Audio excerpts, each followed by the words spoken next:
Exploring heart rate variability, HRV, as a marker of resilience and behavioral flexibility. Researchers at harvard.edu have been investigating heart rate variability, HRV, as a possible indicator of resilience and behavioral flexibility. HRV measures the variation in time between each heartbeat, a function controlled by the autonomic nervous system, otherwise known as ANS, which regulates essential tasks such as heart rate, blood pressure, breathing, and digestion. We spoke with Salim Najjar, a leading HRV expert, entrepreneur, and owner of drinksound.com. Salim shared his experience monitoring HRV to help with self-regulation and healthier responses to stress. Listen to our conversation with Salim Najjar to learn more about his journey into health, wellness, and the benefits of HRV. Without further ado, Salim Najjar. How are you, Salim? Oh, thank you so much for that introduction. I am doing so well and feeling so grateful for the opportunity to have this open discussion with you on your platform. So thank you for seeking me out. You want to go onto Instagram and follow him at that HRV guy. It's phenomenal. I mean, he's done an amazing job with his Instagram and all the information that he puts out into the universe. So thank you. I appreciate you. How are you doing today? I am doing so well. It is Thursday, a little overcast Thursday here in Venice, but just like I said, feeling very grateful for this opportunity. Venice, California, right? Venice, California. Yeah. Is that where you're originally from? No, it's been 3 years since I moved here from New York, which is where I'm originally from. I grew up in upstate New York, Hudson. Well, I say upstate for anyone in the city. I grew up in Hudson Valley, about an hour and a half north of the city. And then I lived in the city for about 8 years before moving out here 3 years ago. What a change. What a How do you like it? Oh man, I'm born and raised a New Yorker, so New York will always have a special place in my heart, but this feels, it is home right now. And I think for where I'm at in life and my pace of life, exactly where I need to be. So I really couldn't be happier here. Yeah. That's wonderful. So does your business reside in New York or is it in Venice? Yeah, so the headquarters, we say, is, my apartment, as you can see behind, but also my co-founders, and he lives in Connecticut. And there's no real office. We're just nationally in retail and online and stuff like that. So no real, I'd say, like home base, although we did launch it in New York. So we say, original, headquarters is in New York. So you said it's nationally. So how many cities is it in? Yeah, I mean, we're in over 2,000 retailers. So nationwide. Yeah. That's amazing. Yeah. Okay. I want to hear a little bit about your work history. So let's get into it. So from what I've understood and researched on you, you received a BA in electrical engineering and computer systems. What drew you to that field? Yeah, so I'm my background Lebanese. I'm first generation Lebanese. So both my parents were born and raised in Lebanon. And in our culture, they say you're either an engineer, a doctor, or a lawyer, right? Is what they say. And my father was a PhD in chemical engineering. And so engineering was always something like I grew up around and with, and math and science always came easier to me in school. So I went down that path, but I'll never forget I through college when I was getting my engineering degree, I realized how much I love business. And I called my mom and I was like, Mom, I want to transfer majors to business. I don't want to be an engineer. She's like, Salim, you're halfway through. You spent all this time, energy, effort, like finish this degree, do whatever you want after you graduate, but trust me, this will be a good degree to have. And she was so right. Mothers are always right, as you know, because when I graduated in 2009, the economy tanked. It was the real estate bubble burst. And there was no jobs for, business majors and stuff like that, but engineering, there wasn't. I ended up working, I got a job at a nuclear power plant doing mechanical engineering because there was very scarcity around all jobs, period. But that one had opened up in my local town or around where I grew up. And I ended up taking that job, even though I had signed a job before the economy tanked in California, which is where I always wanted to be, in like a technical sales job that was like business and engineering, but then it got rescinded when the economy tanked. So the universe always is happening and working for you. And I'm grateful for that job because that's where I ended up meeting my co-founder. He was an engineer working at the nuclear power plant too. Okay. Yeah. Wow. So wait, is that you were doing power turbines, right? Yeah, I was the main turbine system engineer there. So I was responsible for the two massive 1.6 million horsepower turbines that powered most of New York City. A What? That's cool. 2035 Yeah. megawatt. Yeah, turbines. Yeah, quite crazy. That's pretty amazing. Yeah. That had a lot of press on it, which is really cool. I read a little bit about that. Very Yeah. cool. Unfortunately, it's shut down now because of anti-nuke, and that's a whole nother topic we should not go down because it's I very know. But Yeah. but yeah, it was responsible. I mean, that power plant was responsible for 40% of electricity to New York City, the largest city, arguably in the world, for Yes. over 4 decades. And unfortunately, in the past couple of years, has shut down, which is just a mess. But I Yeah. was responsible for supporting and maintaining it. Yeah. Got you. Okay. Wow. Well, then you worked for IBM, right? So was IBM before? IBM was before. I was internships. Yeah. Okay. So that's internships. And then you worked for, it was at Indian Point Energy. Indian Point Nuclear Energy Center. That was the nuclear power plant. So, okay. To me, it sounds like, and I've seen this with a lot of engineers, there is a level of stress. How did you deal with that stress? Yeah, at that time, I'm a very regimented, disciplined individual. And so I would run 10 miles every other day. And the other day I would go to the gym. So, and did this calisthenic workout. So I basically took all of, the stress and focused it on my wellness. It was actually also the beginning of my wellness journey was while I was working at the power plant. Because when I graduated college, I think 40 plus pounds heavier than I am now, and wasn't overweight, but it was from essentially alcohol and processed food. I was very inflamed. Like there's pictures of me when I graduated college, which is very inflamed, unaware, not educated around, wellness and health, as most of us in this country, unfortunately, are, because we only know what we see and what we're fed. And it was actually when I graduated college and when my grandma got breast cancer that it was the first time that I questioned what was going on in the world. As my father passed when I was 7 from cancer, and I never really processed that. And then when I graduated college and my grandma got breast cancer, and she was like my second mom, she helped raise us with my mom.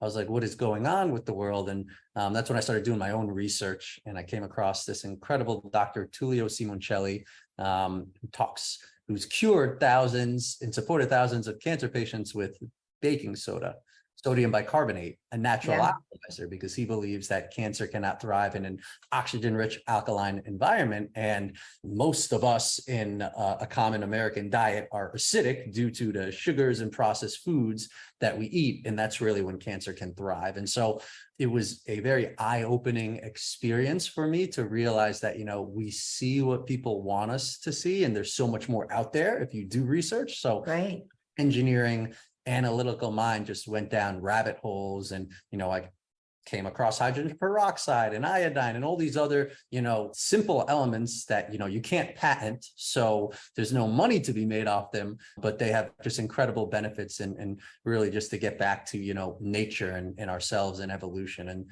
that's when I started experimenting with different diets, and really went vegan for a couple of weeks, which was an elimination diet. And I felt great, but wasn't happy. And then vegetarian for like 2 months, and similar, felt good, but still wasn't happy. And I landed on pescatarian for about like 4.5 years. I love my fish, I love my eggs and some dairy. And then it was maybe like almost 10 years ago, even longer now, that I came across ketosis, before I say our consumer packaged good industry ruined keto in the word for it. And it kind of just clicked when I read about it, that if you cut out, processed carbs and sugars, your body will start burning fat for energy, producing ketones. And so when I did it, it was like just a whole nother level up in terms of clarity and energy and focus, and just like a feeling that I felt like a new human. It was like an upgrade. And so when I first started, as I do everything, I kind of go to the extreme end. And I cut out all sugar, especially in beverages. And so I would only drink water and unsweetened tea. And this was while I was at the power plant. My co-founder, Tommy, was health conscious as well. And so we'd enjoy unsweetened tea together at work, yerba mate and stuff. And he was obsessed with bubbles, and it was actually his idea. He had a soda stream, brewed up some mate, cooled it, put it in the soda stream, and voila, the first sparkling tea was born, and brought it in for me to try. And at the time I was like, taking an MBA, my MBA online. I was investing in real estate and trying to find like something I could be passionate about to go all in outside of engineering and to leave. And when he brought me this, it just like clicked: wellness, health, and so, yeah, we went all in, and here we are 9 years later. Yeah. You know what I love is about your story is that it's the classic biohacker. You first, you realize you're like, okay, I've got inflammation. What is this inflammation? And then you mentioned that you started equating it to diet. You obviously, from the tragedies and the traumas that you've experienced with your dad and your grandma, you start to kind of go, okay, I don't want to deal with that. I don't want to suffer like that. And then you start to experiment with diets, right? Everybody starts experimenting with diets. And then it turns into, like me, it was, okay, well, I obviously need to cut out a lot of sugar. I need to cut out whatever's making me inflamed. And at the time, I'm assuming for you, there's not a lot of testing that was available to determine that. Now there's testing everywhere. As a biohacker, as a bioenhancer, we're starting to see a surge, which is why I wanted to talk to you about HRV, and we'll get there. But the testing and all the experiments that we've had to do on ourselves, right? All the diets, it's an evolutional process to which you kind of do narrow down what's going to work best for you. So ketones, right? Getting into ketosis, you have found has probably been the best thing for your health. And we do all this for the physical aspect. And I do want to dive into the mental piece. Did you feel, I know you have been on a journey, but from all the work stress, obviously now we're learning that inflammation just doesn't have to do with what we intake and our environment, but it's how we're processing up here. I have to ask you, from all those stressful jabs and traumas, and then trying to figure out what's causing the inflammation in your body, and then you're doing the work to kind of eliminate all that toxicity. How was it as far as the mental health piece? Did you discover that, the stress level, the cortisol levels were impacting the inflammation as well while you were working in these fields? Yeah, I would say early on, I did not realize the correlation, and it's only through the continued journey that you realize that it's directly affected, right? And actually, as we get into HRV, it is everything. That came as I started quieting the mind more, because when we talk about extreme, when I was going extreme in the ketosis, then around that time too, biohacking became a thing. Dave Asprey, Ben Greenfield, all these people started coming out. And at that point, just through diet, I had realized how much more energy I could get. And I became obsessed with optimizing and increasing my energy and like being able to do more and be more and all the things. And so I went on the extreme end in biohacking. It happens. Yeah, this coincided with when I quit the power plant and we went all in sound. In the first 4 or 5 years of sound, I was living in New York City. And you name any new toy or anything that came out, experimenting, trying, I was showing off that I was sleeping 5 hours a day and able to hack that through like other apps during the day to get rest and running 10 miles and like basically optimizing as much as I could. And when I'd be running, listening to audiobooks. So like always just constantly feeding the mind, because at the time I thought that's what was best. And that's how I could, be more productive and grow sound and do all the things. And I didn't realize how much of a toll it was taking on my body and on my heart and on my stress, because even though I was doing all these things, I was still very stressed. Yeah. And the body is always speaking to you. And if you don't listen, then things happen to force you to listen. And that's where injury, is an injury happens for you, truly. And for me, it was an injury on my knee that kind of essentially, from running so much and not resting and recovering, stopped me from doing the thing that brought me to most like peace, which was running and sweating, that endorphin release from running. And so when that happened and I couldn't run anymore, I needed to, for my own stress level, find something to allow me to sweat. And that's when I came across Bikram yoga.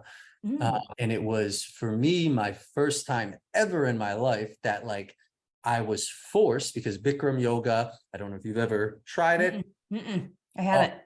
Have you heard of it? Bikram? I've heard of it, but yeah, I haven't tried it. Heard about the documentary and Bikram and all the there was a whole it's a whole nother world in terms of some stuff he did, which is here, neither here or there, but it's an incredible yoga series of 26 postures, the same postures that you perform twice, and you essentially hold them. And it's a medicine. It's basically an internal stretching of all of your organs and everything. And I mean, when I first went to the class, I was like, am I in the right place? Because it was really, 80% of the class was 50 plus. And it's crazy because you're in 90 minutes in a sauna, essentially. It's like over 50% humidity, over 105 degrees for 90 minutes. So you're essentially holding these 26 postures in extreme heat conditions and just forced to be, right? And they say it's an eyes open meditation because it's very challenging to survive the class and be thinking about things like work and your to-do list and stuff like that. And it's all mirrors. So you're essentially just like looking at yourself and forced to meditate. And it was my first glimpse into quieting the mind and my inward journey. And it was such a beautiful, beautiful like seed that was planted. Yeah. Did you struggle at first with that? Oh, I would. Oh, but what allowed me to get through it was knowing that in these 90 minutes, I'm getting my sweat release. So like struggle during it, but the high after, and this is like the typical, anyone who always tries Bikram, it's like, you don't go to Bikram for the actual class. You go for how you feel after, and how you feel after is like, it's so euphoric. And so my extreme obsessive mind started craving that, and it became my church. I literally every morning in New York City, for about 4.5 years, if I was in the city, I was every morning, 7 days a week, going to Bikram yoga for 90 minutes. And it was my way to just like ground and reset and start my day with a clear head. That's amazing. You're very disciplined. Yeah. Yes. Curse, a blessing and a right. Your greatest gift is also your biggest lesson, not a curse, I should say. Your greatest gift is also your biggest lesson. Yeah. I can honestly, in my head, I can picture you then, and just the tidbit of times that I've gotten to know you. It's like a huge difference I can imagine for yourself, right? It's had to have been a long journey, a very, self-discovery process. So I appreciate you being vulnerable and sharing this, to which I have to ask you. So you went from these high stressor jobs to then shifting industries completely to a nonprofit organization such as Foster Nation. Talk to me a little bit about that. Yeah, and that Foster Nation came about through one of my dearest friends. Maggie actually started it, co-founded it. And the whole reason I even got connected originally was to sponsor it as a beverage with Sound. They were hosting this event and were looking for a beverage sponsor. It was out in California, and her boyfriend at the time was a mutual friend and said, oh, Salim has a beverage company, maybe he'll sponsor. We had no business being out in California, but I got on a phone with her, and when I heard about the nonprofit and the mission, and it's one of those phone calls energetically, it was just like instant, one, her as a human, but two, what they were doing. And essentially Foster Nation is a nonprofit focused on empowering foster youth, specifically those that have been emancipated from the system. And emancipated means once you turn 18, you're considered an adult and kicked out the system, which is insane because most 18-year-olds that grow up in a stable family cannot be on their own, much less ones that have gone through a broke system and, several foster families. So the statistics on the 18 to 22-year-old former foster youth in terms of death and incarceration and just drug abuse, it's gut wrenching. And so Foster Nation, it empowers them, it gives them a voice and really supports them in finding their way. And so when she told me about this, I was like, yeah, we'll absolutely sponsor the event, and I'd love to fly out. It was a mentorship event. And so I flew out, brought Sound, and just totally fell in love. And they threw an event every quarter. So I'd fly out every quarter to support it, and just became very close with Maggie and the whole organization. And after about 1.5 years of doing that, their dream was LA is not the only issue with foster youth. New York is a massive one, and they wanted to franchise and start a chapter in New York, but never really had anybody to lead that charge. And that's when I was living in New York. I was like, yeah, I want to do this. And so opened up the first chapter for Foster Nation in New York. Wow. Yeah. It moved you. That's amazing. Yeah. Doing something like that is a whole nother entity and a whole nother beast to tackle. Again, you are very determined, tenacious, and disciplined. But also too, you can see your heart centered, which I love, which is amazing. Okay. let's dive into the biohacking piece. I want to hear, I know you've touched a smidge on inflammation that you dealt with, but give us a little bit more, because obviously you've explored other biohacking methodologies. You're using instrumentations.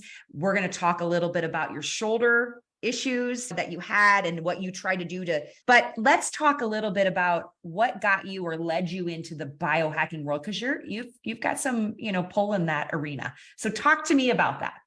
Yeah. And I mentioned it a little earlier. It was really I have a very strong desire at the time to optimize and to have more energy, because I felt the law of the universe, energy out is energy. And so the more energy I could put out, the more I will receive. And it's funny, as I reflect now, the foundation of sound and why I started it, or why I wanted to get into it, and for biohacking, was really my core wound, which I've now, started to unravel, which is just this innate nature of my mind and ego to want to nurture and protect and support, because I was put into a role of a father and the man of the house at age 7. And, Lebanese culture, very patriarchal. And so when I started telling, it was to financially be able to support my siblings, my mom, my family, everything. Right. And so I was doing whatever it took, because of this strong desire of my mind, of my ego, to want to be able to support. It's whatever's needed. And that's what led me to my discipline. So it's such a gift. And I've befriended this ego, right, of this strong desire. And it's a great lesson, because there's a lot of attachment and stories around that. And that shouldn't be the thing that controls. So I just wanted to mention that. But that is what really led me to just an insane extreme wanting to biohack and optimize so that I can get back to what I felt was, my purpose and role at the time. And that's continued to evolve, obviously. But yeah, it was really to chase energy and to optimize and to be able to do the things that I felt I needed to do. Which is so interesting you said this, because for a lot of it, okay, you pull in culture and then you pull in the idea that you're male, right? Your father dies at 7, correct? And so are you the oldest in the family? Oldest of 3, yeah. Oldest of 3. So now you're forced in this role of making sure everybody's safe, that you're helping, managing, taking care of. And that's typical what I've seen for men versus women that are thrown into that world. I do think that's interesting, because you've given me a little bit in that few sentences alone on how your brain was forced into that type of state of mind. So you can't afford to go down. You can't afford to be sick or to be hurt or to be wounded. So I see that in men, they just keep pushing forward, versus you had to have something that came and hit you and said, Salim, stop doing that. This world hasn't put that pressure cooker that you're putting yourself in, continued to evolve, correct? In your life, was there a moment in your life where it was like a breaking point? Yeah, there's been several. The one Okay. that kind of started the journey, like I mentioned, was the knee giving out and stopping from doing what I love to do, which was running. It was truly my even though I wasn't escaping, my mind was still on. I'd listen to books and stuff, but it was just it was so part of my world, running 10 miles for years and years, that it became an identity for me. And when that left, it forced me to stop and go and find Bikram, which was the door that led to a pause, which was, was quite profound. Which is phenomenal that you've had that access, because there's men across the US and in rural communities, things like that, where they've gotten hurt and they're not allowed to lay around and heal, right? And they don't have the accessibility to programs like what you just said, Bikram yoga. Their mindset is so controlling and enabling to fully heal, because they have to get back at it, right? They have to get back on the saddle and keep moving forward, but they're in massive pain, right? And they don't take the time to heal themselves, nor do they have access to things like you have. So I think, the universe gave you the opportunity, right? And where you live and the accessibility to share this with other men who are also dealing with injuries and things like that, but they're in their mind, they're like, I can't be broken. And I see it all the time, even in Montana where I live. Men get hurt all the time. They throw their backs out on horses. They are hunting, they're hunters, and they cannot afford to heal, to lay low and heal and do the things that they need to do. So your messaging is really helpful for men. And you know what happens when you don't afford to actually integrate what the lesson of the injury is? It repeats itself. It'll 100%. keep Yes. repeating itself until you listen, because the body truly is always speaking to you. And if you don't listen, it'll keep hitting you over and over and over again. Right. And then more pain happens and more suffering happens, and you're living in a state of misery. So I'm so glad that you found something that helped you. And on top of that, you're sharing that. I've seen that message. This is another point I want to make on your Instagram on, especially with your shoulder injury. It's like saying, hey, I have an injury. Here's what I'm going to do to help my body heal or prepare for surgery. That is something that needs to be put out into the universe. So kudos to you for doing that work. That's not being done. So thank you. Okay. The field of health and sciences has gotten more and more advanced by the minute. We are seeing different methodologies and approaches to enhancing health and wellness, preventing disease, and understanding genetics and our brain's capabilities through human enhancements, biohacking, and transhumanism, which is kind of controversial. All very different approaches, yet align with the same goal, which is to improve individual performance via technology. In what ways have you dabbled in each of these areas? Such a great question. I love it. I'd say I've dabbled in all on the extreme side, and I've now kind of equated it back. I talk to my clients a lot about this. I feel, I was very guilty of, extreme biohacking, and I say not integrating. And I think in anything you do, integration is equally as crucial as like intention going in it, because what are you taking out of it, and what are you learning from it, and what are you bringing it into the world? And when I say, I feel like a majority of the biohacking community now, which again, I was very guilty of, doesn't integrate. When I was extreme biohacking at first, I'd be giving myself all this energy to optimize, but then dumping it right back into the matrix and material and physical things rather than myself. And at the end of the day, the outer is a reflection of the inner, right?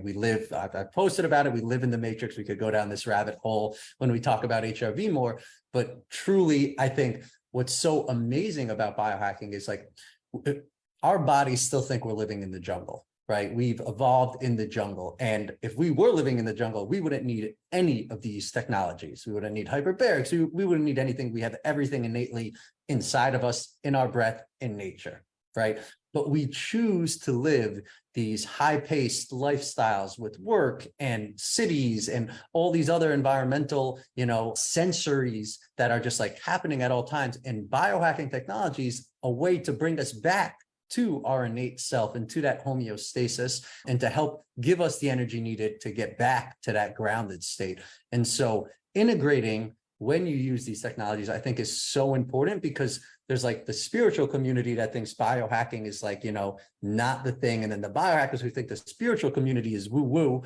And truly, I believe, in our day and age, and the whole point of evolution, like nothing happens by mistake. Nature doesn't make mistakes. So this technology and all these things that are happening for us to further our evolution. And it's a matter of how you integrating that and remembering truly where we all come from and that we are all one. Yes. Okay. So I have 2 points to make from what you just said. So first and foremost, Hippocrates, I did a podcast episode on this, talked about way back in the day, he's the godfather of medicine, right? The way to heal a person, if you are a healer, is mind, body, and soul. So it's the trifecta of healing. Now, what I've noticed over the last several years and with my health journey was that it's one or the other, right? And so what I've seen, and I was the opposite. So I didn't get into biohacking till just, a few years ago. I was more into the westernized approach for when I was sick. And then it shifted into westernized. Then you can only do, functional medicine or homeopathy. And then it was get rid of all that and let's just do mind control. mind hacking. Okay. So I came from the mind hacking brain retrainer communities, neuroplasticity, to which there's such a massive, I always talk about how there's a culture here that's a little toxic, because the minute you say, okay, I need to go do something to help heal my body. Oh, no, no, no. It's mind power. The mind is in control. It's trauma. It's how you're believing, you're perceiving pain, which to some degree, absolutely. But the second you say, well, I'm going to go do a biohacking modality. Oh gosh, it's like you're going against the grain. But then I've also seen the same to be what you just mentioned is in the biohacking community, there wasn't a lot of focus on the mind component and the soul connection. So thank you for pointing that out. Those are two things that I've become aware of. And I absolutely talk all the time about tandem work, mind and body, mind and body. Don't forget the two. And then also connect to your soul, and I think that's super important. So thank you for that. Okay, I want to talk about the lack of diagnostic assessments in the biohacking community and with human enhancers. So take, for example, I know you've done stem cell therapy, right? I have not. No, I've done bone marrow concentrate Okay. on surgery, which is your own stem cell. Right. Therapy. Yeah. Okay. Yeah. Okay. I've gotten my own stem cells injected in me while I was cut open and incision. Yeah. So adipose tissue, right? You'd use adipose tissue, or No, was it bone marrow? Bone marrow concentrate. Yeah, no. Oh, got you. Okay. So I was grateful enough. My orthopedic surgeon also is a regenerative doctor. I found him amazing in LA. So while I was under and while he was operating and doing my lateral J surgery, he took two massive needles in my hip bone. Yep, and pulled out the bone marrow concentrate and put it right in the open incision where the titanium screws were and everything. So wow. Yes. Well, I did stem cell therapy back in 2017, and I will tell you, when I went and did it, it was around $30,000. It was kind of a newer type approach to what I was dealing with. One of the things that I was discouraged by, and I want to get your thoughts on this, is, okay, you go and spend 30 grand on stem cell therapy. I did adipose tissue, mesenchymal cells, and then it was put back into my body, recirculated into my bloodstream. But when I walked away from it, it was, well, good luck. You have up to 8 months to see if it worked. Now, again, this was in 2017, which was not that long ago.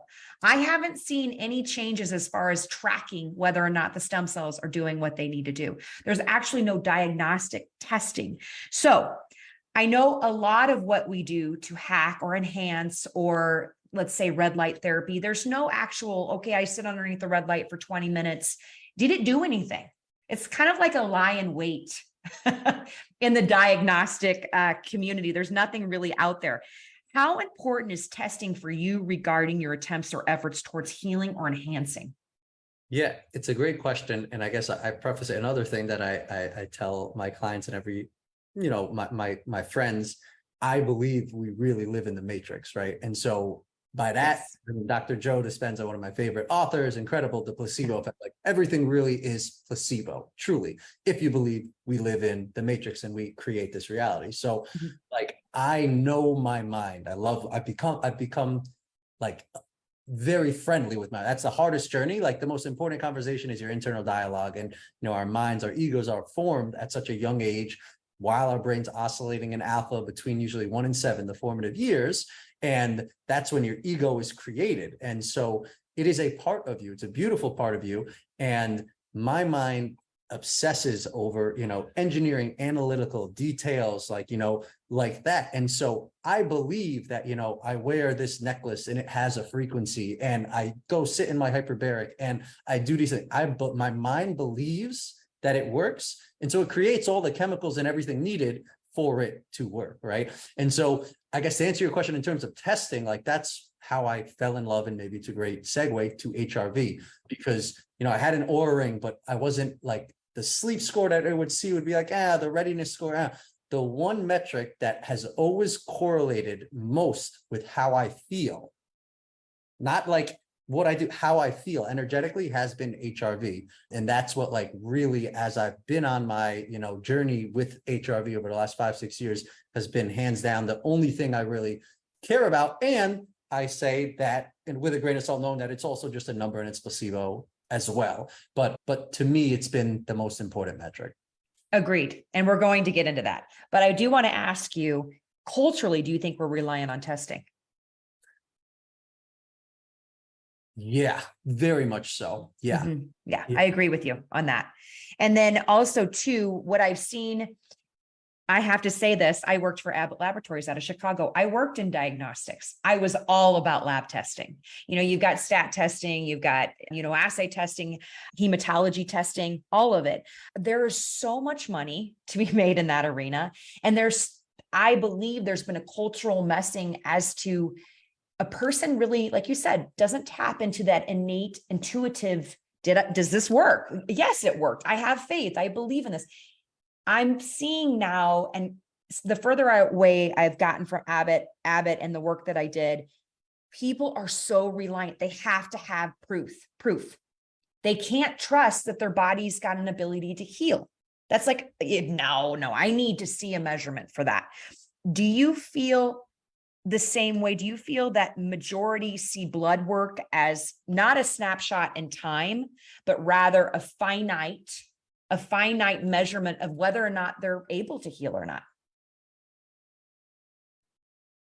Do you see blood work? Do you see blood work? So for a person that gets their blood done or their testing, do they think, oh gosh, I'm unhealthy? Or because I know for myself, I learned that blood work is really just a snapshot in time. It can change within 30 seconds. Oh, totally. But the messaging in blood, the work that all these pharmaceuticals have put out there and companies that are selling lab testing and everything else, and even the doctors, the messaging is wrong to me, but I want to hear your thoughts, because what it's doing is it's creating a belief that our bodies are incapable or capable of healing based on testing. No, I totally understand now. And sorry for the confusion. I wanted to make sure you sorry, I'm giving you a little backstory on that. It makes total sense. And I think blood work or any of these tests, they should be used as a language to tell you, like, hey, this is happening. What can you do to support this? It's your body communicating with you, similar to what HRV is. It's really just a tool to tell you and to support you along your journey. It is not the answer. And to your point, it's just a snapshot in that moment in time. And we have the ability to create any reality we want in any moment in time. So you got to be careful the limiting beliefs that you put to yourself when you see these things and what's told. No, I wholeheartedly agree. So then my second question for you is, do you believe in disease diagnoses? Disease diagnoses. Meaning like, oh, you're labeled, like, for example, I was told that I quite possibly had multiple sclerosis. Okay. I absolutely rejected that idea. Yep. I went through extensive testing and realized later that my body was massively toxic. So if I would have taken on that label, who knows where I would be at today? Totally. So what's your thoughts about labeling people 100%. With disease? Yeah. Okay. I don't agree anymore. And that just goes back to like the reality we perceive, like we really create our own reality. So for sure. Yes. Thank you. I just wanted to get your thoughts on that. Okay. So let's get into HRV. So we know in the biohacking world, we have some forms of diagnostic testing available, such as home kits for mineral deficiencies, spit testing for candida. So I don't know if you've ever seen where the people spit in in the water, and then they let it sit overnight and they tell whether or not you have candida. The tilt testing for POTS, iodine testing to see whether or not your thyroid, your endocrine system is working efficiently. And then, of course, the tried and true, which, a lot of people are learning about my muscle testing, which is I do muscle testing on myself in regards to stored energy or blocks. And now we have heart rate variability measurements, which in the biohacking world, again, you are that HRV guy because it's in your Instagram handle. So when did you first learn about HRV? Yeah, it was during my inward journey after, I hurt myself. I started and I found more stillness doing Bikram, and it was a series of books actually. And the book that I first vividly remember reading about it was actually like in the early part of Dr. Joe Dispenza's Becoming Supernatural. Okay. He talks about heart rate variability. And when I saw it and when I understood what it's actually measuring, right, and what that measurement is indicating to you. So it's the variance between each of your heartbeats, right? which indicates how your heart is managing its perceived changing environment, right? So essentially, your relationship to your perceived stress and the health of your autonomic nervous system, which governs 90% of your voluntary and involuntary functions, right? And I knew just from my biohacking and like, engineering analytical mind that on a cellular level, we all age, die, get disease from stress.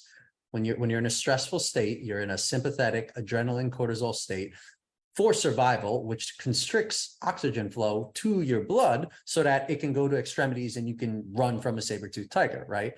And being in this state for extended periods of time causes disease on a cellular level. And so when I realized that, okay, well, this measurement is telling you your relationship to stress, and at the end of the day, stress is the most important relationship, like this is the only thing that I should be looking at, that I should care about. And so my crazy extremeness went all in on just understanding this measurement, understanding the levers and the different tools you can pull to support it. And when I started, my HRV baseline was around like 35, right? Which I share numbers, and when I first like launched my personal brand, I got so many DMs. People were worried that they were dying and all this stuff because they look at their number. The thing about HRV, you cannot compare your number to anybody else's. It is so uniquely individual and it fluctuates so much. I mean, you have 40 to 60 different HRVs every minute, right? Because it's a variance between each heartbeat, and your heart beats on average 40 to 60 times per minute. And so it's crucial to not compare yours to anyone else's and to simply understand what yours is, where your baseline is, and how your body's reacting to the perceived stresses that you're giving, and want to consistently over time, hopefully see it go up and work to it to go up. But it's really, I think one of my favorite ways to describe it, it's a language in which our heart is speaking and communicating to us how it feels in any given moment, right? And so our job is to listen to what it's saying and implement what's needed, whether it's a recovery or you can push it a little more or maintain. And some other cool ways to define it is, it shows your body's agility to go from a sympathetic to a parasympathetic state. And my favorite in terms of like bridging spirituality and biohacking is it's a measure of your consciousness, of your agency, of your energetic aura field, because, we're electric beings and we have an aura field around us, and that aura field is a reflection of your internal state. And HRV is a measure of your internal state. Absolutely. That was amazing the way you explained that. Thank you. I appreciate that. Because I've had a lot of people ask me, what is HRV? They're thinking it's just your pulse, your heart rate. And I'm like, no, it's way more in depth than that. There's a ton of studies now on PubMed on HRV, which I was a little blown away by. But what I want to say is, I do want to say this. So you mentioned that your score initially starting out was at 30. Mine Right. was like at a 42. Yep. And the person coming from the diagnostic world, I am also very methodic. I'm all about measurements. My output, where am I as far as where does it measure up? Obviously some beliefs that I need to work on. But when you had that score, and I'm assuming it was probably in the red zone, right? I don't know how you did your first. How did you measure your first one? Of Aura Ring. Your Aura Ring. Okay. So that's the nighttime. There's no zones. And it's so the Aura Ring, the Whoop, and the Apple Watch, although Aura just launched a new feature, but historically it's been your average HRV at night. So it basically looks at, because again, it's 40 to 60 different, it fluctuates that many times in a minute. So it looks at your average HRV at night, which I say is indicative of the health of your nervous system from what you did the day before, right? Whatever stressors you put, because it's a good baseline. Like if you looked at your HRV during the day, it is going to fluctuate like crazy from if you're working out, if you're stressed, like so many times. So to understand what a baseline is, you need to have be in the same exact environment to see where you're at. And when you're sleeping, that's the one time that you are in the same usually environment. And so it's a great reflection of what you've done to your nervous system the day before. So does it break it out across a graph and then it gives you an average? Absolutely. Okay. Absolutely. I see So where you you're don't have an Aura Ring, do you? I don't, because there's two camps on HRV. I don't know if you know this. There's the daytime camp and the nighttime camp. Yep. And it's really fascinating. So listening to you versus Dr. Andy, whom oh, okay, got you. That's what the aura shows. So it's fluctuating all night. And then you see the average. Okay. Yeah. So your average is 106. That night. Yeah. That's amazing. Well, so after 4 years, I got my baseline to be, I mean, it's low for me now. If my baseline was before surgery, 140 to 180, and I peaked at an average, my highest was 245, an average at night. And that was a day after a plant medicine ayahuasca ceremony, which, all that stuff very much supports getting more in here and out of here. But that's the beauty of HRV is, I believe there's no range, right?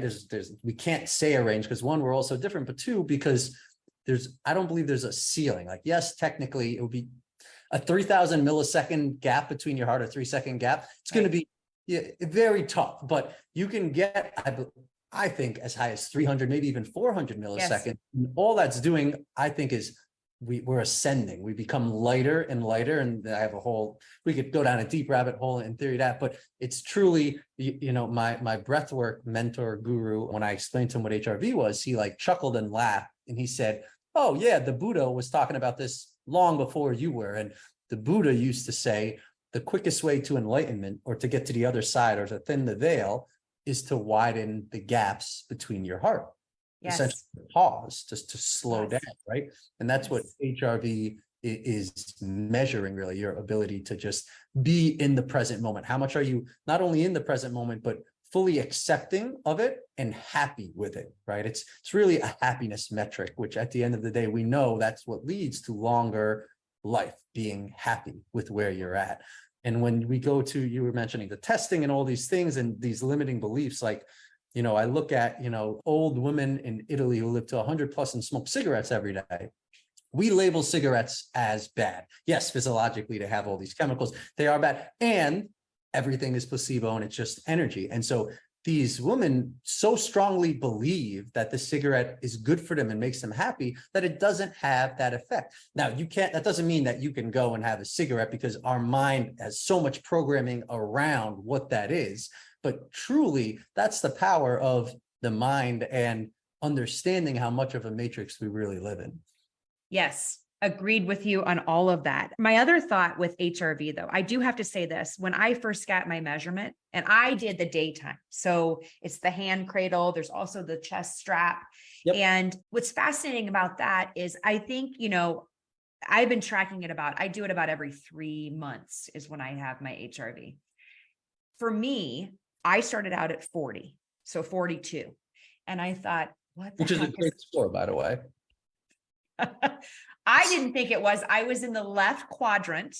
So I was but I also, to be honest with you, I had absolutely symptoms that aligned with that. It made sense to me as I began to work further, doing some mind hacking work, biohacking work, amping up how I was stopping throughout the day. I do a lot of brain stops and breath work throughout the day, because I knew physically, internally, I was dealing with, I was on I was just running on this hamster wheel. At 42, it didn't scare me. I just knew I had room for improvement. Mm-hmm. I had room for being able to work on adaptability, doing some exposure work, telling myself it's okay. You made it through that. I dealt with a lot of different things, a lot of anxiety around different situations that I had in the past, and my body perceived everything as a threat. So at that time, when I got my HRV score, I was like, okay, I still have work that I need to do. Mm-hmm. And my internal stress dialogue is still there. It's still heightened. Even though I had done 2 years prior of really focused work on my perception of stress and anxiety, I knew I still had work to do. I knew maybe there's some biohacking methods that I need to pursue. And I did. And I got, over a period of around 6 months.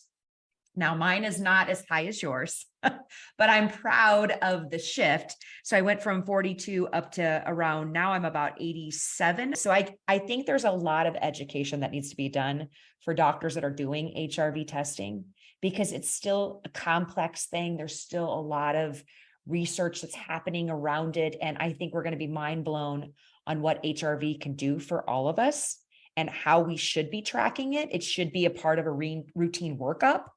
But, you know, what was said to me was just room for improvement. You can improve your HRV score. Ideally, the doctor had mentioned over a 120 is, you know, like kind of like athletic and gurus that do a lot of meditation. That's kind of where, you know, that's the pinnacle. You want to be above 120, which you are. But he did say it fluctuates. So let's say you have a period of stress, you know, or you go on vacation. And for a lot of people, vacation is a stressor. It's not you know, it takes a little time for people to adjust to vacation. The act of going on vacation is stressful. So, you know, you could dip. And then once you get on vacation and you do the work to calm yourself and, you know, relax and do all the things, it can go back up. So I would but love. go ahead. Go ahead. No, what I'm going to say is, you know, HRV measurement for me it really gave me some validation to where I was and where I'm at now. And I'm going to say that because I was very sick. I was very stressed. I wouldn't leave my house. I was a recluse. I was dealing with anxiety, depression. I didn't want to be on medication. So I was doing everything that I could to avoid getting on those kind of things. I wanted to be very natural. But I had to acquire tools to be able to deal with stuff better. I had to learn how to tap. I had to learn how to do somatic work, which I know you teach, which is wonderful. For me, I needed to know, okay, not only intuitively, I know it's working, but it was a great way of showing, oh yeah, all the work you're putting into yourself, it is paying off. Do you feel that way with HRV? Oh, absolutely. And that's why it's my favorite. It's the one thing that always correlates with how I feel, right? Yes. Yeah. And I want to, I have so much to say. One, thank you for sharing all that. I just want to say some things for the audience before people get scared. I guess, do you know what index you were measuring HRV with those scores? Because there's several different indexes. And exactly. From a science point, like, I mean, the Aura and the Whoop measure an RMSSD, whereas the Apple Watch measures something differently. So there'll be higher scores on an Apple Watch than an Aura and a Whoop. I have no idea what you were measuring, but just be aware that it could be like your 46 could be like an 80 in an Aura ring or so. So there's so much that we don't know or that isn't out there. So that's another reason why you shouldn't compare one score to another.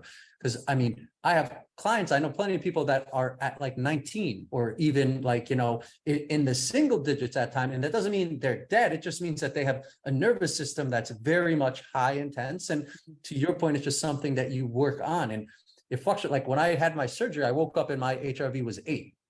Okay. I went with my baseline down to an 8, but that's because I had anesthesia, a nerve blocker. I was cut open. My nervous system was totally shocked. And over the past now, it's been 7.5 weeks. I've gotten it back up to not fully where it was, but getting there over time. And it's been great to watch it progress as, you know, different milestones have been hit. So it's really, I think it's just so as humans, we have this innate, like, we want to compare and like, you're like, yeah, it's not as high as yours is what, and the most important thing with HRV is really not to do that. And it's just, it's your own body communicating with you where it's at and to use it how you are using it, which is like, you see the improvement, you're listening, use it as, oh, my body is thanking me because you have a higher score because you're actually doing what your body wants it to do. And I mean, I have a theory. Yeah, we'll get into it a little later. We'll get into it. I want to hear your theory because what's interesting is, again, the two different camps.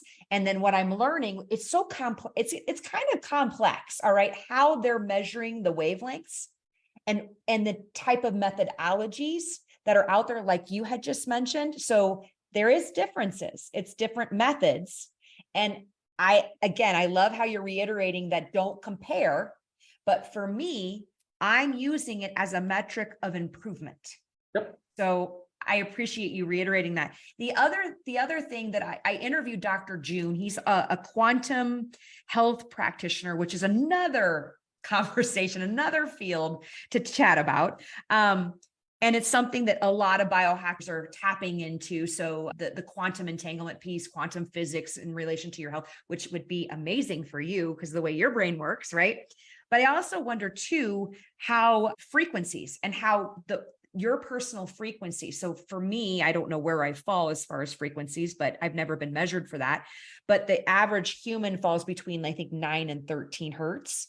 And so, I often question, is HRV impacted by, if you're, let's say you're on the more higher end and your environment is overstimulating you and you're already on that higher end for frequency wise, is that something that HRV you need to take into consideration when you do get your HRV measurement done?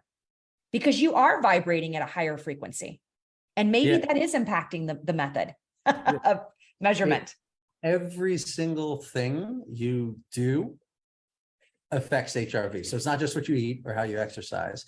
It's what you watch, what you listen to. Yes. Your environment that you're in, not just like your home, but like the country, the toxic, every single thing you do impacts HRV, which is why it fluctuates so much and why you should never compare yours to anyone else's. And really, again, just use it as a tool to listen to what your body is liking and where it feels safe, because it's a measure of how safe your heart feels in its environment. And so it's about chasing that like continued improvement to get your heart to feel safer and safer. And one thing I want to tie back to the whole placebo and how much like all these biohacking and tools that like I'm grateful to have exposure to support. My highest maintained HRV ever, right, was on a 3-week period when I was traveling in Mexico and did not have a single biohack, right? It's because I was literally in the moment, enjoying my life so much that it gave me the highest HRV. No hyperbaric, no cold plunge, just truly being, right? And so that just goes back to show that all these things are great tools to support, but they should not be mistaken for what we have innately and the ability to just be in the present moment, which is all really HRV is reflecting. Like, how much are you in the moment and enjoying the moment? I love that, that's why I was going to ask you, because you are the HRV guy, how do you get it up there? But now I know the trick is to be, and for most people, like I said before we got on the call, you have to learn what that feels like. What do you recommend? What are some of the things you recommend to do to be? I want to be very cautious. It's not just about being, because there's the whole like the Buddhist philosophy of everything is all suffering is self-created and we should just go meditate, and that's one philosophy. And then there's the more of the Tibetan Bhagavad Gita philosophy, which I love, which is like our souls came into this world to do action. You should not be attached to the fruits of your action, right? No attachment to any expectations, but what we're here to further evolution, right? And how you increase your HRV is actually put yourself in perceived stressful situations, right? And I want to shift this perception of stress, because stress is not a bad thing. It's all perceived, right? Put yourself in a perceived stressful situation, like a cold plunge. Our body's like, oh my God, it's cold. This isn't comfortable. Turn on your agency, breathe through it, go from that sympathetic state to the parasympathetic state, train your heart to know it's okay. And now you've increased that malleability of your heart, therefore increasing its capability to handle that stress the next time it happens and increasing your HRV. So it's not just about being, it's about also pushing yourself in those limits. And why I feel like my HRV is so high is because I put myself in, some argue, the most challenging business, beverage, and all the stresses that come with that. And I knowingly in the middle of the day would go and reset and do these different technologies and tools to calm my body down and to get right back into a call or an investor meeting or this and that. And so it's really fluctuating and going from that high sympathetic to that parasympathetic state is so crucial. And so the first two things I look at with my clients, and I say to answer your question on how you improve your HRV, number one is sleep. The most crucial thing. It's the one thing evolution has not gotten rid of for any species on the planet, and there's a reason for it.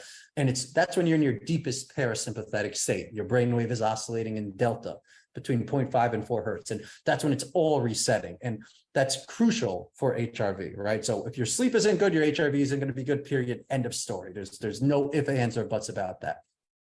The second most important tip that I give is fluctuating and dipping from a sympathetic to parasympathetic state. And we could rewind this back, like I do with everything, to evolution, right? We evolved, and it happened for us, nature created this sympathetic state because survival. We were living in the jungle. If a saber-toothed tiger came, we needed to quickly, regardless if it was the middle of the night or the afternoon, turn on and run so that we can survive, right? And that's why it constricts the oxygen to the internal organs and also all your extremities so that you can run for that half hour, 2 hours at tops, right? And then you drop back into a parasympathetic calm state.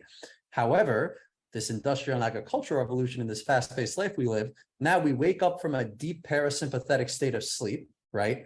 We look at our phones and instantly we are in this mind-made stressful state. And 99% of the world does not shut off until they go grab their drink or glass of wine at night or go back to sleep. So now you are in this high beta adrenaline cortisol state for 8, 10, 12 hours, causing this constriction of oxygen to your blood all day. What do you expect is going to happen? You're going to see the disease and the illness and all the stresses. And so to take an afternoon nap or pause or break, right? They say that power nap in the afternoon, this for not only for your circadian rhythm, but to go from this fluctuation of sympathetic to parasympathetic, absolutely crucial for HRV optimization.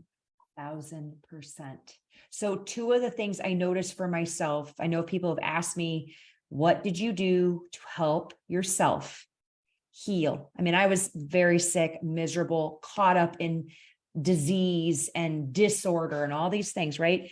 Number one was overcome beliefs, love my inner child. But the biggest thing was exposure work, like exposure work. Sleep was crucial for me, absolutely crucial. And I never learned the art of rest.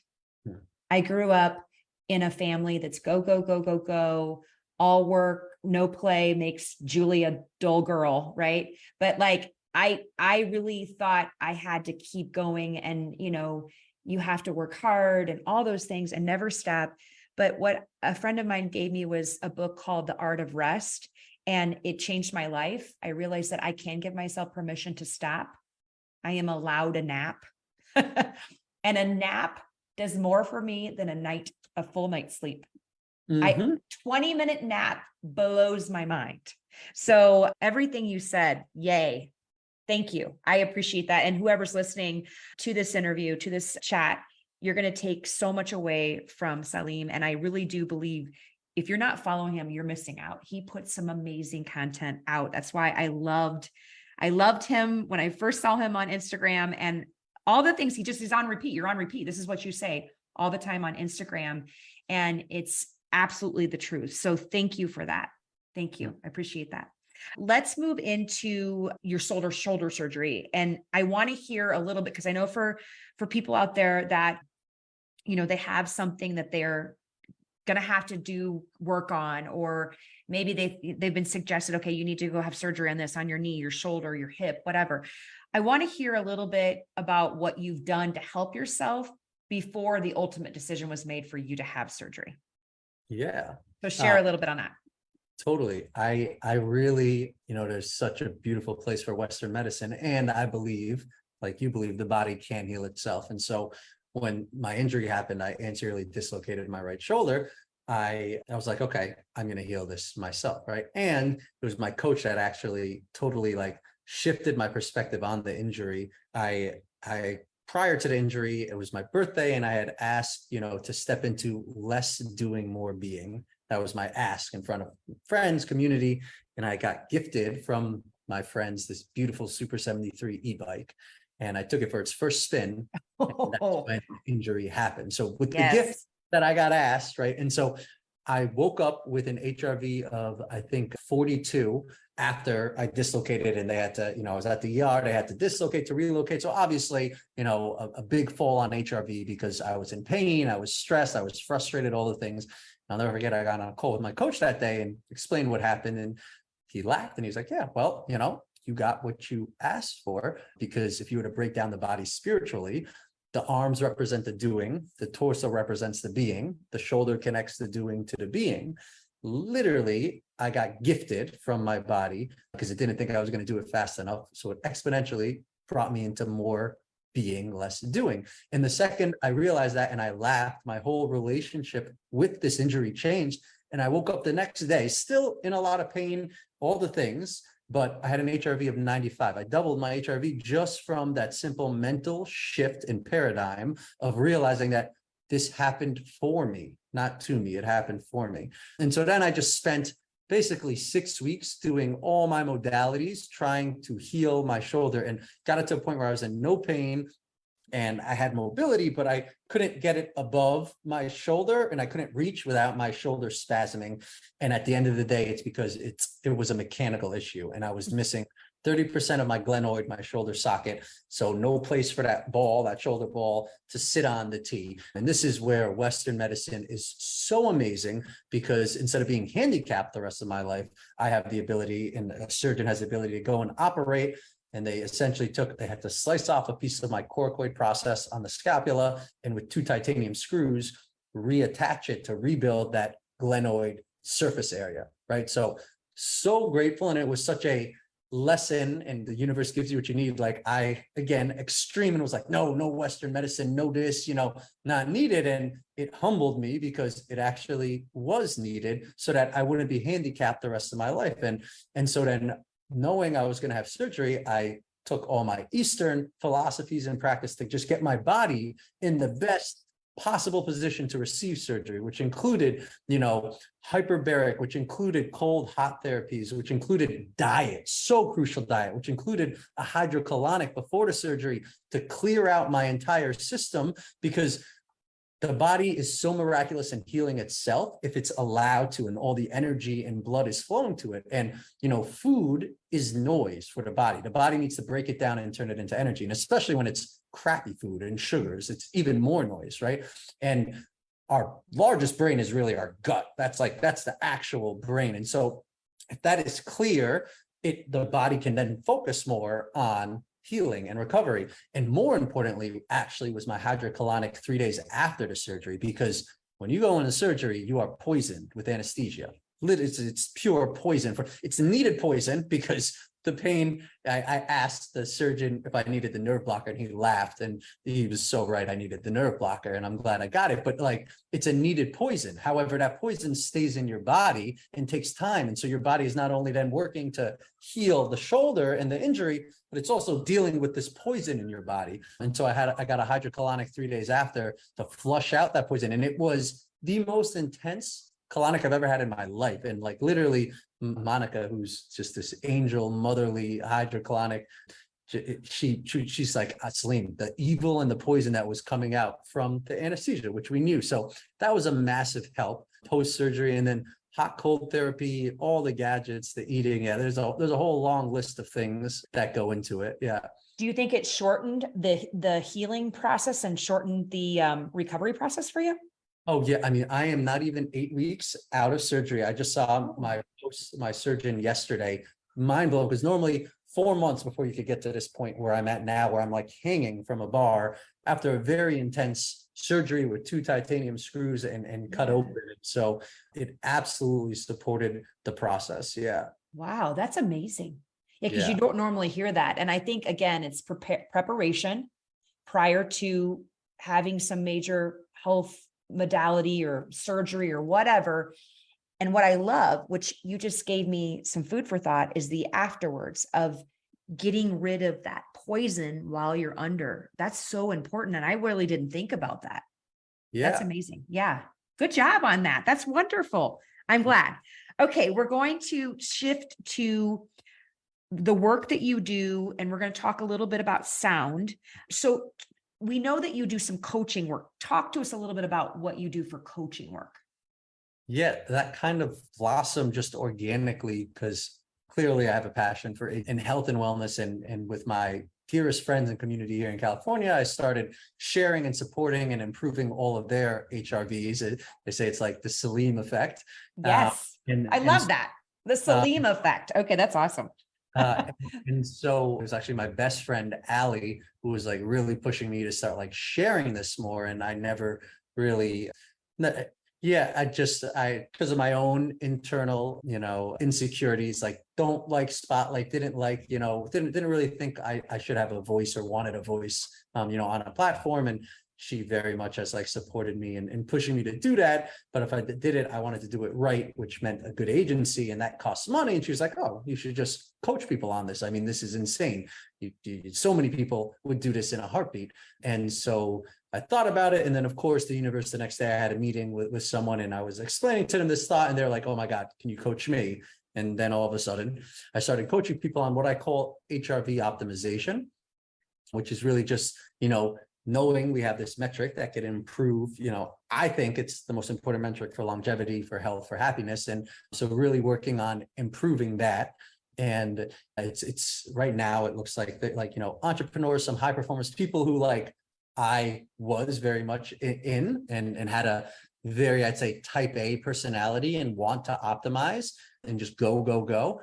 And working with them to show them that actually, if you can slow down and pause and give your body this rest, you can be that much more productive and be sustainably productive, which is a word that isn't talked about because most people go and they exit and they're burnt out and they're not happy, and they did the thing and they sold the thing and they're on their second and third mountain and they're still chasing something, right? Destination happiness is, so big in this culture.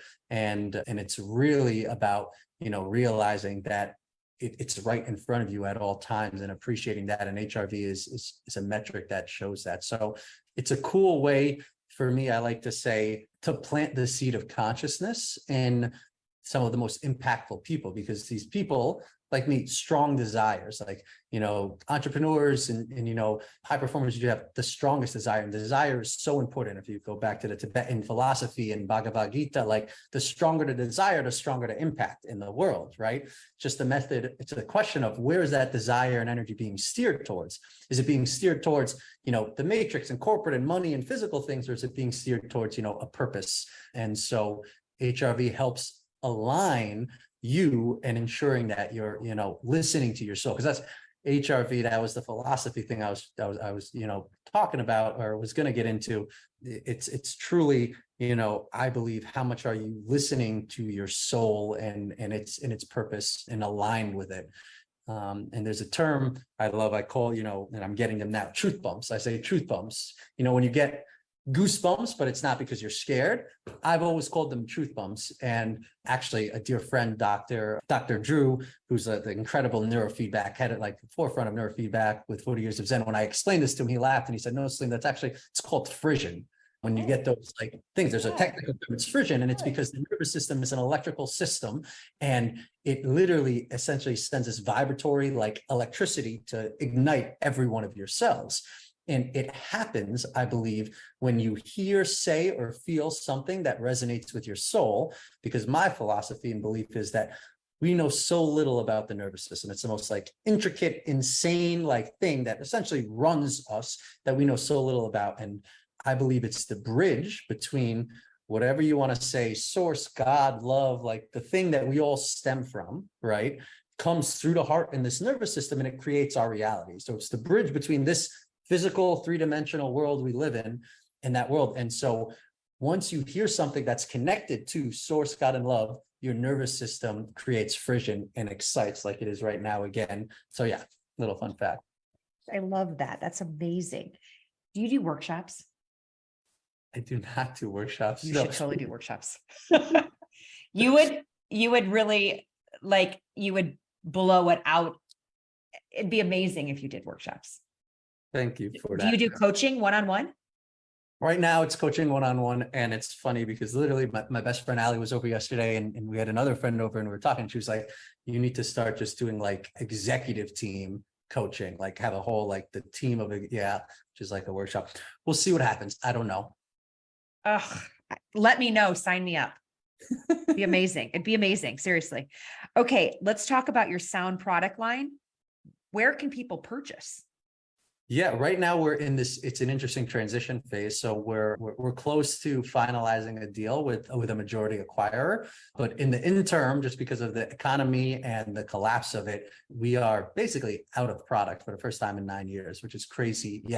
Yeah, crazy to think. It's been a challenging, hence my shoulder and everything. That's a whole nother, but it looks like we're going to make it out the other end, which I'm grateful for. And so really the best thing you could do now is, follow us, drink.sound, and we should be back. I think we just sold out on Amazon too. So we're hoping in the next couple of months we're back up and running. So it is on Amazon. Yeah, but it may be sold out at this Okay. point. So it might be sold out if you go in to try to purchase it. Yeah. I did put the link for Drink Sound on Amazon on one of my pages. So yes, but again, like you said, go to www.drinksound.com. Where did the name sound come from? I'm curious. Sound as an adjective, sound body, sound mind, sound ingredients, sound mission, really a descriptor for not only what we put in our product, but how we want it to go about business. Love it. Love it. Okay. My last three most important questions, and then I'll let you go to Bali and go be amazing. And I love it. I'm so excited. If you had a saying or a quote that best describes your philosophy or on business, health, and or life, what would it be? Yeah, I thought about this, and it's a recent one that's come up actually since my injury that I've been using that I think I want to run with. And it's a question: what beats your heart? And I'm curious, how would you answer that question? What beats my heart? Yeah. Things that beats my heart really is my unconditional love for my family. That really is what moves me every day.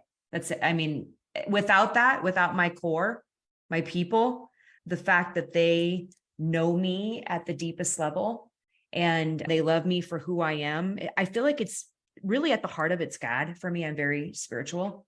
So God gave me this and I'm blessed with this. And this is what gives me life.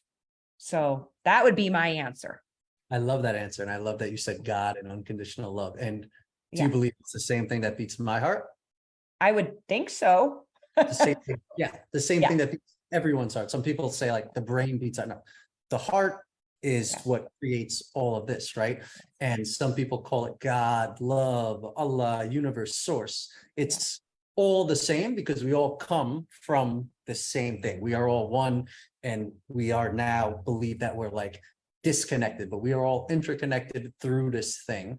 And so I say that because it brings me back. And anytime I ever feel stressed or anything like, or there's a challenging decision to be made, like I go back into my heart, because when you realize that this is the matrix and we all stem from the same thing, it just allows you to actually remember like what your purpose, what your passion is, what's important, and really make a decision from a place of love and not from a place of fear, which unfortunately so many people in our culture, it's a fear-driven culture, and a scarcity mindset. So it's something that I'm starting to run with. What beats your heart? And again, it ties that like bridge to the nervous system, because the thing that beats our heart, which controls our nervous system, is source, God, whatever you want to call it. And that's what creates this reality that we live in, because it comes through the nervous system and then our five senses that create this perceived reality.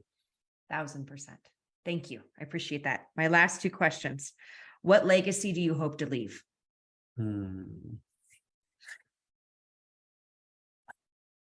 This, I have a quick little line I worked on with my coach that I think is the answer to this. Quick, simple. It's, my purpose is to increase consciousness by being love. And so that's kind of what I tie everything back to. And I would love to leave that legacy of supporting, our overall collective consciousness by just being love, which is what we all are. Yes. I love that. Thank you. Where do you see yourself in 5 to 10 years?